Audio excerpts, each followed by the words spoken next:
Olá, pessoal! Hoje nós vamos tratar de um tema relacionado à questão de pais e filhos. É o tema da Síndrome de Alienação Parental, que será tratado por um dos maiores especialistas da matéria no Brasil, que eu vou mostrar daqui a pouquinho. Bem-vindos ao Papeando com Pamplona.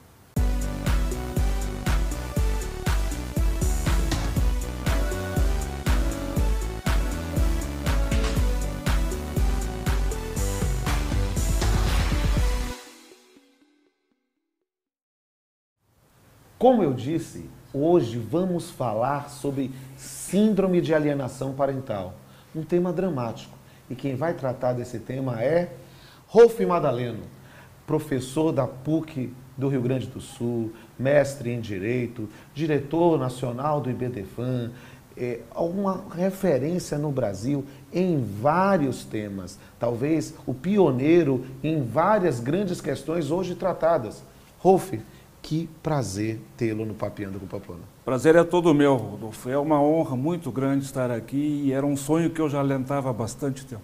Vamos realizar esse sonho juntos. E antes de começar o nosso bate-papo, vamos ver um VT.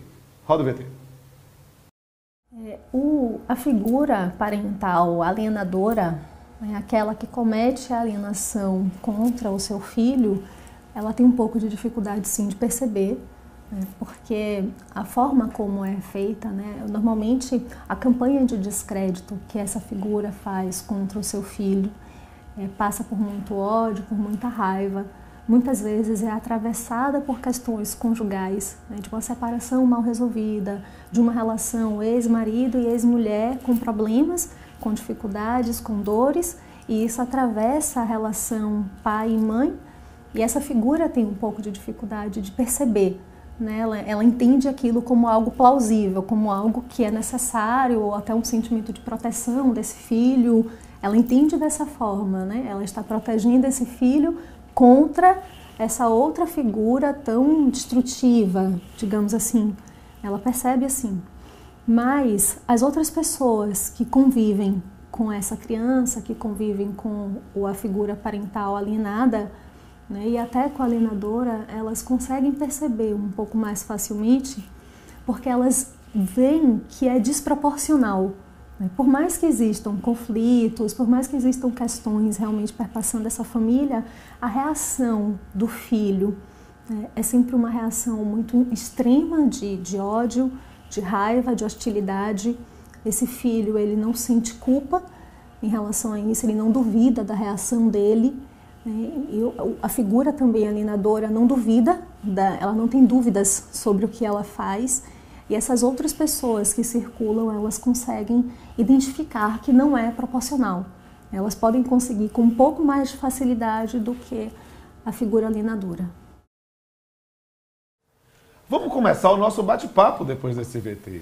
E Rolf, para começar logo, em que consiste conceitualmente a Síndrome de Alienação Parental? Resumidamente, Pamplona, a Síndrome da Alienação Parental tem como objetivo e nefasto objetivo da figura de um dos genitores criar situações que psicologicamente afastariam os filhos que eles têm em comum do outro genitor.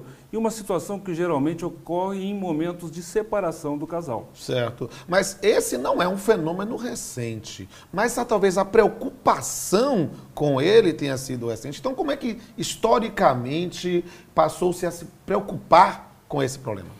Isso é interessante, porque na realidade nós sempre convivemos com a síndrome da alienação parental. Ela sempre existiu, apenas a gente não sabia identificá-la. Talvez fosse um novo nome para um problema muito antigo. Muito antigo. Eu tenho, por exemplo, uma sentença que eu reputo uma das páginas mais belas da magistratura nacional e que tratava exatamente de uma situação de síndrome de alienação parental. Mas isso lá em 1983, porque lá já se fazia e já se praticava a síndrome, só que ninguém sabia identificar. E os resultados desta aplicação da síndrome eram completamente diferentes, porque os elementos que se possuía, da ignorância que se tinha em relação a esse desconhecido, que é a síndrome, deixava todos nós sem nenhuma ação, porque vivíamos outros momentos completamente diferentes. Esse desvelar dessa ignorância, como é que se começou historicamente a falar da síndrome de alienação parental como um problema? Na verdade, eu acho que isso se deve, então, ao Richard Gardner, que Sim. era um psicólogo americano já falecido, Sim. e que ele, então, no seu trabalho de pareceres, que ele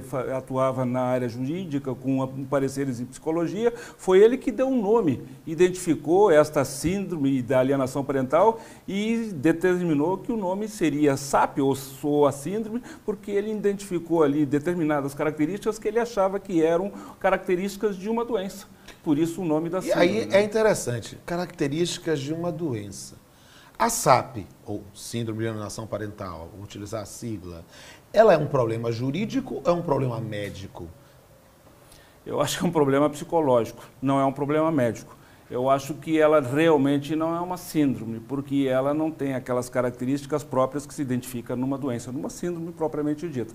Mas ela é uma característica de ordem psicológica que faz com que as pessoas, num momento muito crucial da vida delas, de quebra de relacionamento, de ressentimentos que ficam com o fim da união de duas pessoas, que então aquela pessoa queira afastar o genitor dos filhos que ambos tiveram em comum. E essa ideia de síndrome, ela também é chamada de síndrome de Medeia, né? Pois é, mas eu não sei honestamente se aplicaria a esta síndrome da alienação parental a síndrome de Medeia. Porque Medeia, na literatura grega, era uma assassina, matava os filhos para se vingar do seu amante, de Jasão.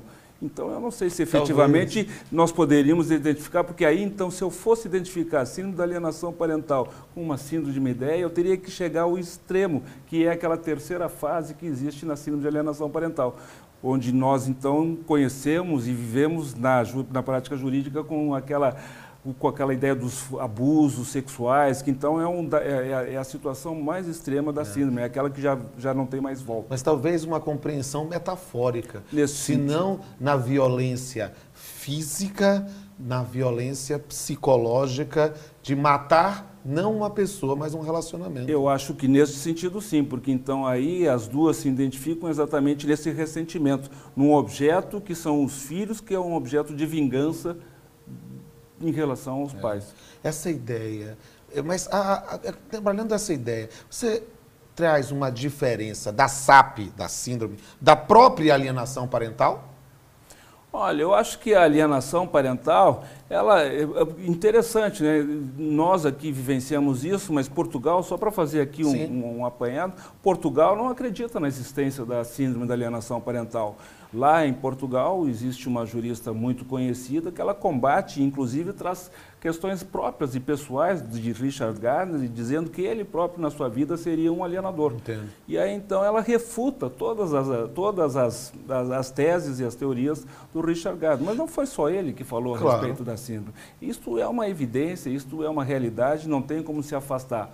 O nosso problema é exatamente a questão da detectação da síndrome da alienação parental. Mas nessa ideia, considerando o nosso ordenamento, o ordenamento jurídico brasileiro, você considera positiva a edição da lei brasileira sobre o tema? Quais são as diretrizes principais dela? Sabe, Pamplona, é até uma homenagem aqui à Justiça do Trabalho. Foi um juiz trabalhista quem desenvolveu a lei da alienação parental. E eu acho uma das leis mais bem elaboradas que eu já vi na minha vida. Eu acho que esta lei ela é completa, ela tem e dispõe de todos os instrumentos necessários para o combate da alienação parental. O meu maior ressentimento, a minha maior tristeza é que, infelizmente, na minha maneira de pensar, o nosso poder judiciário ainda não está suficientemente aparelhado para o combate efetivo da alienação parental, porque em termos de legislação ela é presente, ela é pontual. E aí eu digo como uma pergunta final dessa nossa primeira parte do programa, nesse momento, nosso debate. O que é que você diria? Não para mim, não para essa plateia linda que está aqui, mas para quem está nos vendo lá no seu computador, no seu celular, está imaginando e se identificando numa situação de alienação parental. Qual o conselho que você daria para essa pessoa?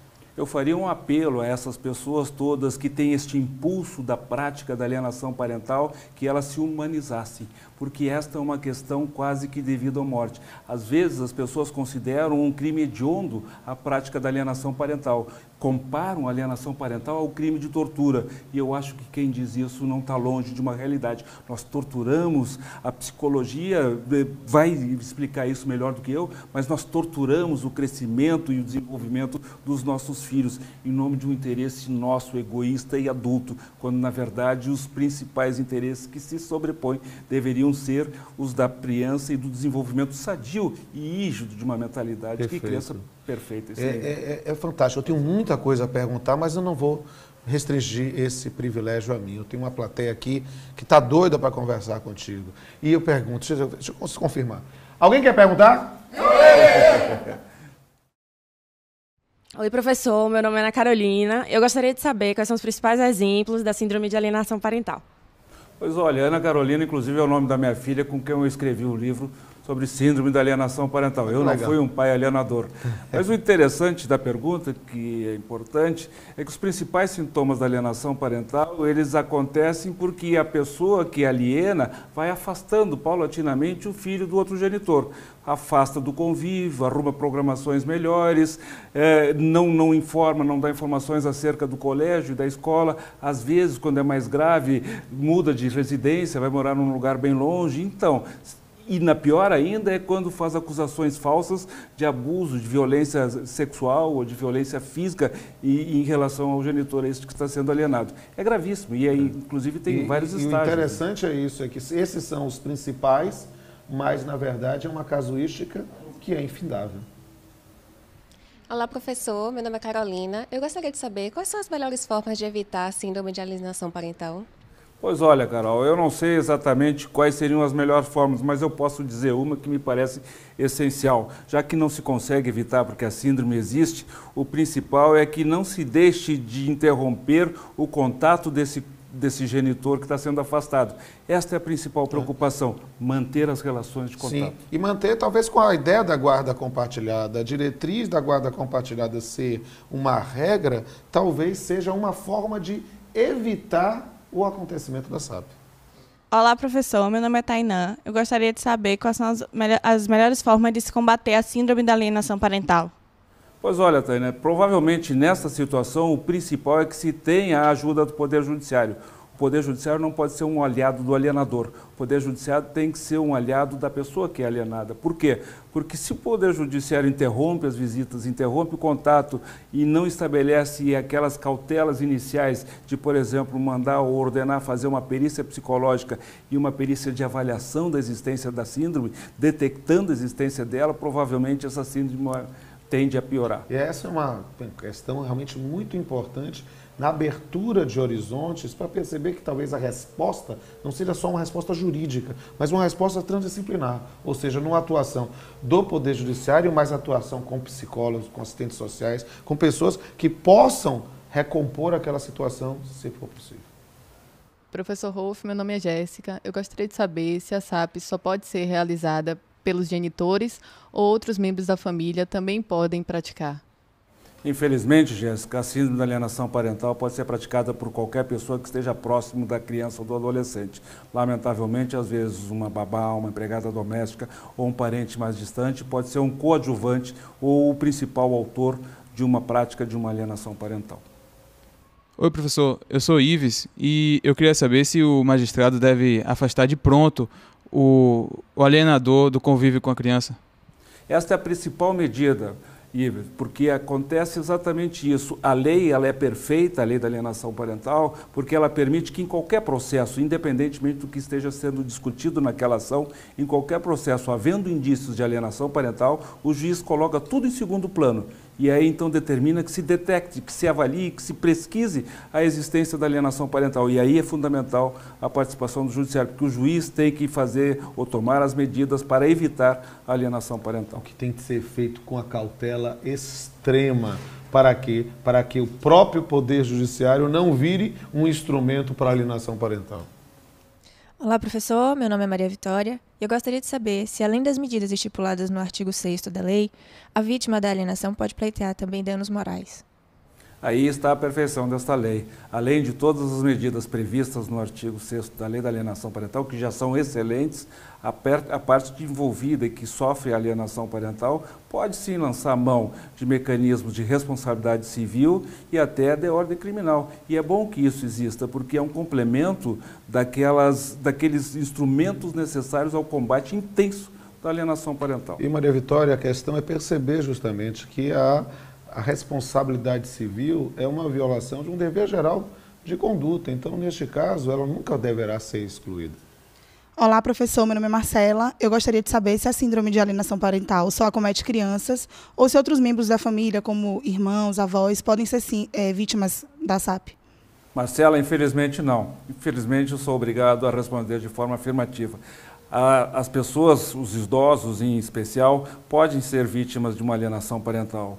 Agora, por outra razão, não pelo ressentimento, da desinteligência do marido e da mulher. Agora, por questões financeiras, para que um desses alienadores usufrua das vantagens econômicas e financeiras, excluindo este genitor com recursos financeiros dos demais membros da sua família. E isto também é uma hipótese de alienação. Olá, professor Rolf, meu nome é Emília. Eu gostaria de saber quais são as medidas que o juiz deve adotar se comprovada a SAP.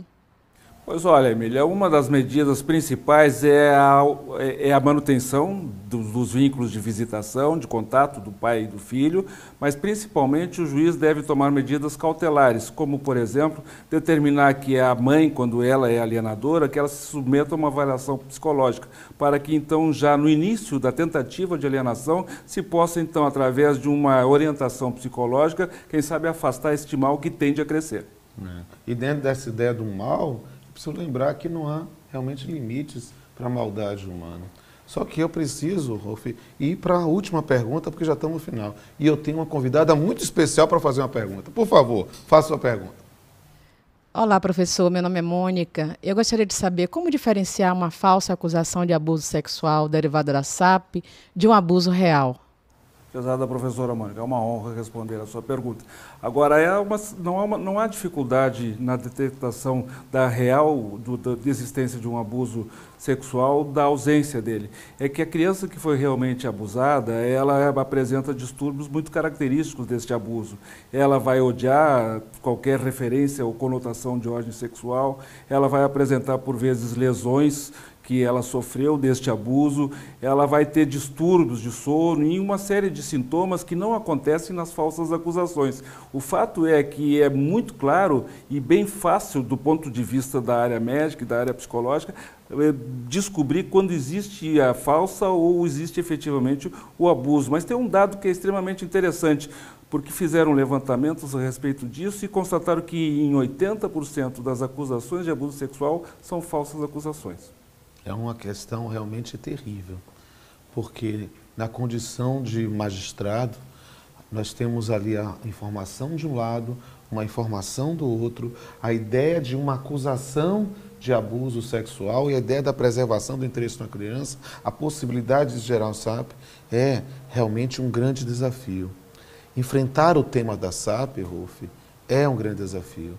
E eu não tenho dúvida que neste programa nós desafiamos e vencemos com galhardia. Eu quero dizer que foi um prazer enorme recebê-lo, você é uma grande autoridade em vários ramos do direito de família e é também, sem sombra de dúvida, um grande amigo. Muito obrigado, Rolf. A satisfação de estar aqui ela é imensurável. Foi um prazer muito grande estar ao seu lado, porque também você representa no meu mundo, dos meus amigos, uma grande figura e uma figura exemplar de um grande profissional. E façamos um brinde a uma paternidade responsável e um brinde a uma sociedade sem SAP. E a nossa guarda compartilhada desta amizade. Amém.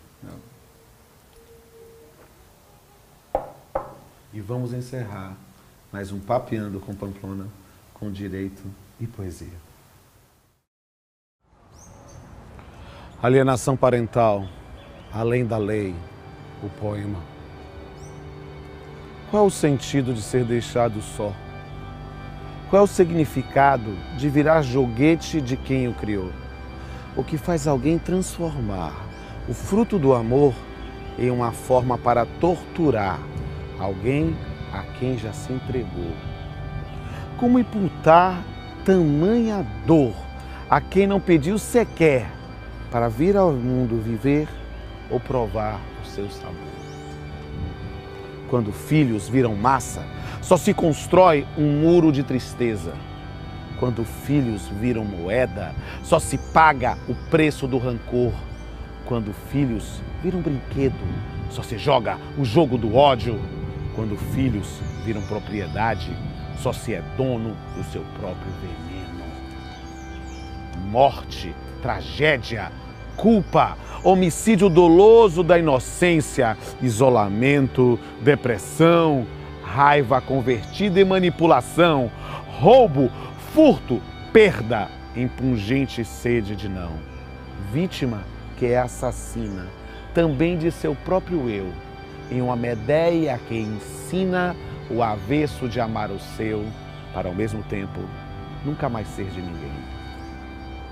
Não seja algoz de quem te ama, não seja cúmplice da frustração. A vida vai além da lei e da cama, e o mundo não é só comiseração. Se relacionamentos terminam, filhos são para sempre. Se partir é doloroso, mais ainda é deixar de ser gente. Até a próxima.